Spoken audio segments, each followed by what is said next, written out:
Hi, keep it folks, this is Pete58 with Shadow the Hedgehog for another edition of Netflix Bad Movie Reviews. Now, this movie that I'm reviewing today is called The Mirror. It's a found footage movie, and I love found footage movies, and it's fairly new on Netflix. It's available now, and I decided to give it a roll last night. And I guess the way to describe this movie is being bad. It's bad, and I'm going to tell you pretty much everything. Spoilers may occur, so if you want to hold off on the review until you watch the movie, go ahead. But I'm going to begin. Okay, now the movie starts with three people. They live in a flat, or an apartment, if you will. It's an English movie, and it's about these three people named Gemma, her boyfriend Matt, and their friend and roommate Steve. Now, they enter this paranormal contest, and it's not really clear what the contest is, but basically they wind up buying this mirror on eBay, and it's supposedly haunted, and they buy it, and they set up cameras all over the apartment to record the events after they get this mirror, and the plot is really slow, and basically a lot of the movie is them just sitting around and staring at the mirror, or the camera staring at the mirror. We learn more about the characters, though, that Matt, the boyfriend, who suffers from sleepwalking and is apparently narcoleptic, as at some points in the movie he will actually be just standing there and talking and doing something like a, just turns it, like a switch turns off. So that's kind of strange, a little weird, but he's not the worst part of the movie. The worst part are the other two. His girlfriend Gemma, who's more worried about her phone charger than Matt, and whenever Matt goes into one of his spells, she spends the first half of the movie just kind of mocking him, being a real stuck-up bitch as far as I'm concerned. And then there's asshole Steve. He's like a Dollar Tree version of Nick Frost, except more annoying. Right away, I just didn't like him. I thought he was an idiot. I mean, he just says the dumbest shit, asks the dumbest questions. He kisses his camera, and for some reason, he reminisces about socks. I'm sure, we're supposed to get that. These are real people, so they're going to talk about, real stuff, and I don't know. This guy's an idiot, and he's annoying, and he's just, oh my god, he's like Mika. I don't know if you watch Paranormal Activity, the first one with Mika. He's worse than Mika. He's less helpful, if you can believe that, and that's something. Now, the one thing I did like about this movie was the GoPro camera approach. If you don't know what that is, it's a camera that you probably see, the porn stars probably use it, but basically it's a first-person view. The camera sits here on your chest and you're walking around.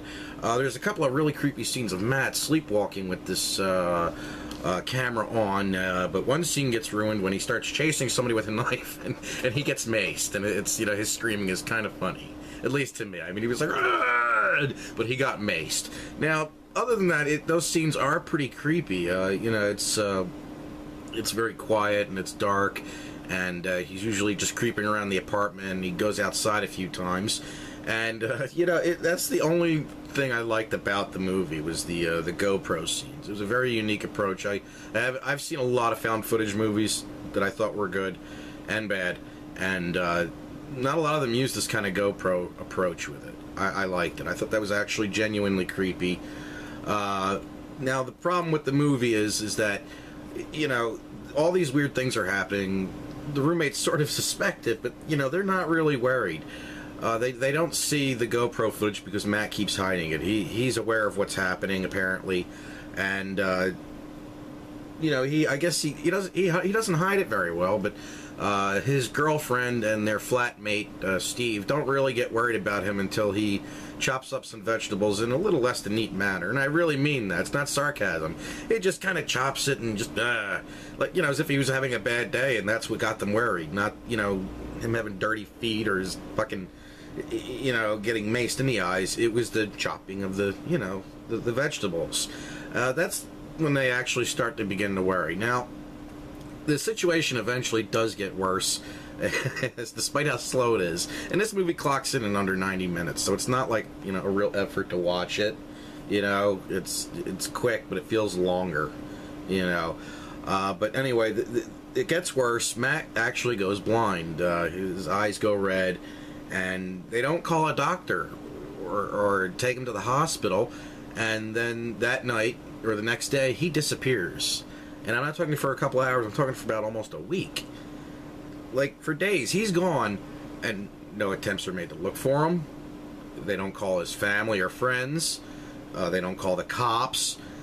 You think they just go outside and, and look around the neighborhood. They did nothing. They didn't even leave the apartment except when Steve, on a smoke break, you know, broke this mirror that they bought. Because the whole time the mirror's in the movie, but there's nothing really...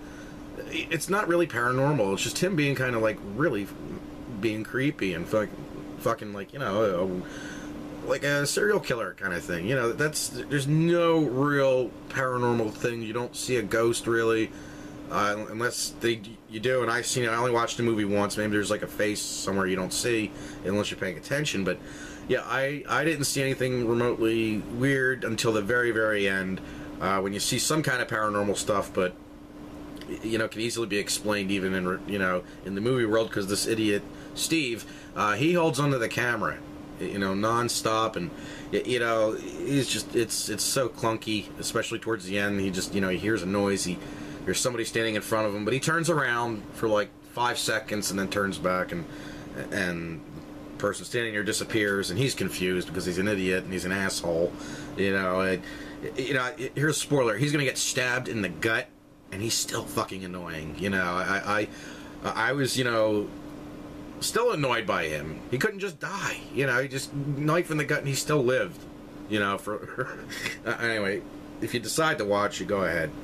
Now, I mean, there's some creepy first-person view scenes, and that's it. That is the only thing I genuinely liked about this movie. It's not very good.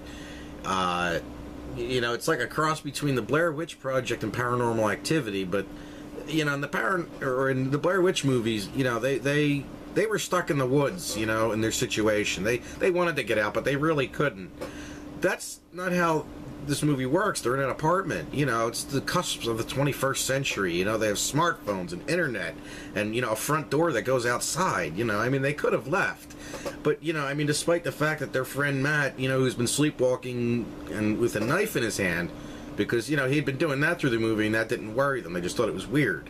You know, like I said, it was the chopping vegetables part. You know, that didn't freak them out. Nothing freaked them out. Just, you know, the red pepper he didn't chop right, you know. And, you know, he leaves, and like I said, they don't call anybody. No police, no mom. Hey, you know, your kid's missing. None of that. And, you know, then they just wait in the apartment for him. I mean, this guy's, you know, clearly acting creepy. They don't know he's tried to kill them and shit. They just, you know he's acting weird. But I don't know. I mean, after the first night with him walking around the knife, I said, shit, I'm going to a hotel. You know, lock him up or something. You know, I mean, I don't know. This movie's a fucking dud. Steve, asshole Steve is what I'm calling him.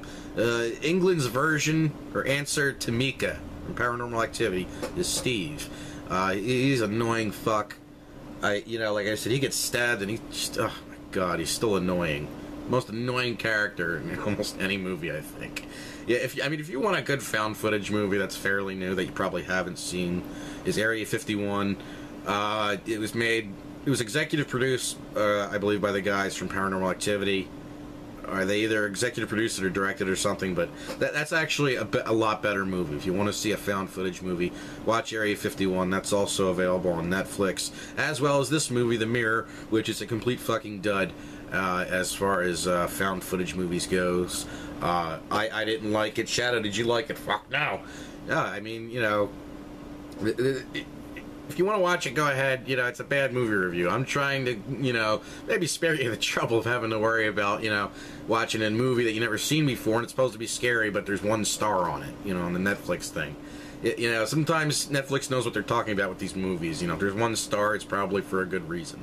Well, alright, that does it for this video. Please spin dash that like and sub button, and check out my books available on Amazon.com, including the Time Rippers and all my other stuff. And Shadow, you ready to spin dash this out? Yes, already. Hi, Kiba!